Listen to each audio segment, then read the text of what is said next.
Taste the Daily. Nilgiri மாவட்டம் உதகையில் தொடர் மழை பெய்ததில் சந்தையில் பீன்ஸ் வரத்து அதிகரித்து கிலோ 30 ரூபாய் முதல் 80 ரூபாய் வரை விற்கப்பட்டது. கடந்த 25ஆம் தேதி முதல் பலத்த காற்றுடன் கூடிய மழை பெய்து வருவதால் உதகையில் விளைநிலங்களில் உள்ள தோட்ட காய்கறிகளை மழைநீர் சூழ்ந்தது. இதனால் கேரட், பீட்ரூட், பீன்ஸ் உள்ளிட்ட காய்கறிகள் அறுவடை செய்யப்பட்டு உதகை மார்க்கெட் சந்தைக்கு கொண்டு வரப்பட்டன.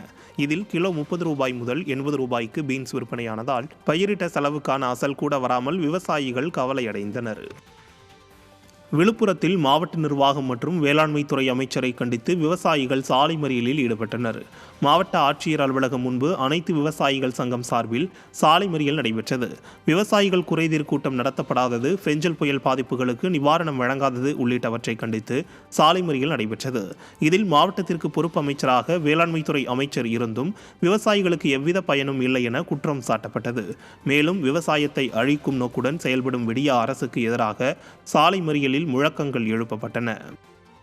இந்த குறைகளெல்லாம் நாங்கள் ஆட்சியரிடத்திலே சொல்வதற்கு எந்த வாய்ப்பும் இல்லை. ஆட்சியரை பார்க்க வேண்டும் என்று அனுமதி கேட்டால் இன்று வரை அவர் இங்கே போய்கிறார் அங்கே போய்கிறார் என்று தான் அவருடைய பிசி சொல்கிறாரே தவிர விவசாயிகளை மாவட்ட ஆட்சியரும் அழைத்து பேசவில்லை. விவசாயத்துறையினர் சுத்தமாகவே இறந்து விட்டார்கள் பொழுது அவர்கள் என்ன என்ற விவசாயிகள் பிரச்சனையை இதுவரை எதையுமே மாவட்ட ஆட்சியருக்கு தெரிவிப்பதே கிடையாது. மாவட்ட ஆட்சியருக்கு எதையும் தெரிவிக்காமல் இவர்களே இந்த கூட்டத்தை நடத்தாமல் தடை செய்து விட்டனர்.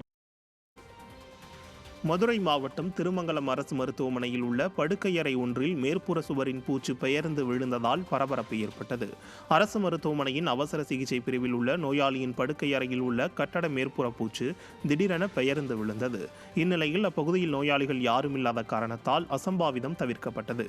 நிர்வாகத்திறனற்ற ஸ்டாலின் அரசு மருத்துவமனைகளை முறையாக பராமரிக்காமல் பாமர மக்களின் உயிரோடு விளையாடுவதாக குற்றச்சாட்டு எழுந்துள்ளது.